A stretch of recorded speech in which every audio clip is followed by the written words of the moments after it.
ladies and gentlemen, Amy Schumer.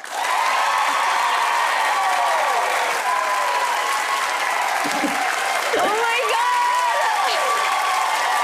I'm so pumped. Thank you for having me on, Drew. Oh my God. I just loved and admired you for so long. When we were like early in Flower Films, like everyone at our production company knew about you. We were obsessed with you.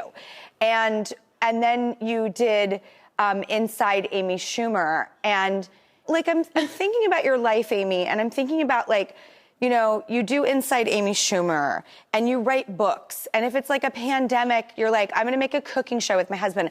You do stand up. If you're pregnant, you share it with people in these really artistic ways. You know, you make Expecting Amy. We'll get into the Life and Beth, which I've been watching. And I almost want advice from you for myself and anyone watching. Like, how do you prolifically just turn all of your life into something that is artistic and a shared experience? Well, I just first have to say that your support, this is like now 15 or 20 years ago with Flower Films, like your company, you were the first one to reach out to me and want to make something with me. I mean, that's really the truth. And that's a big deal. Whoa. I don't know what's happening with the cord, but I loved it.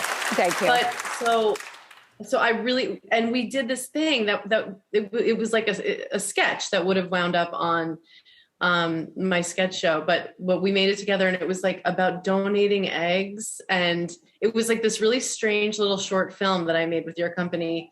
And also, you have been such a huge inspiration to me, and I think, you know, to everybody.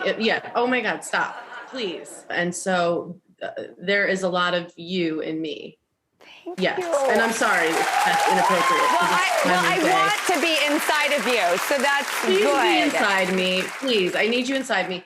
But you know, hearing you say it like that, it really does sound like I do really use my own life and mine it for all the value that, and I feel like we all need to do that in some way. You know, all this trauma, all these life lessons, these joys, it's like, what are we learning from it? And so it's like just as therapeutic for me, which is why this book that's coming out that I edited and helped compile with Chrissy Turlington, called Arrival Stories. It's 20 different women. It's essays where we described the births of our children or the moments that we became mothers. Oh, thank you. Wow, it's right there.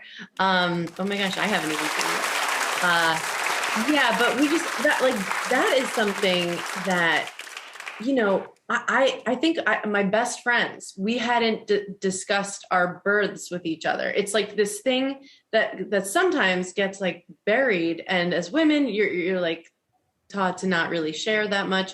And so, you know, we were like, we're going the other way with it because it's the talking about it and writing about it that you do start to open yourself up, and sharing these stories is what helps each other, I think.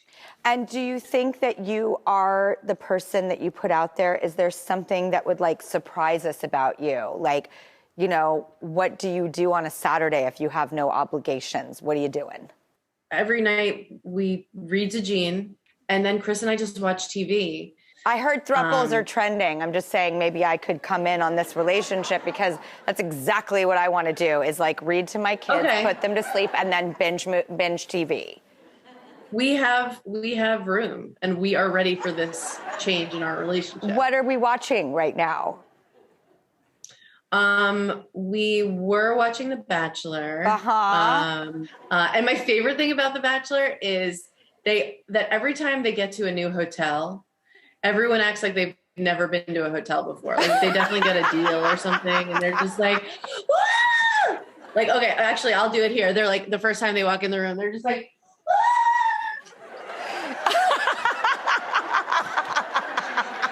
you know, and you're like, have these people never been in a hotel? Like, this is so weird.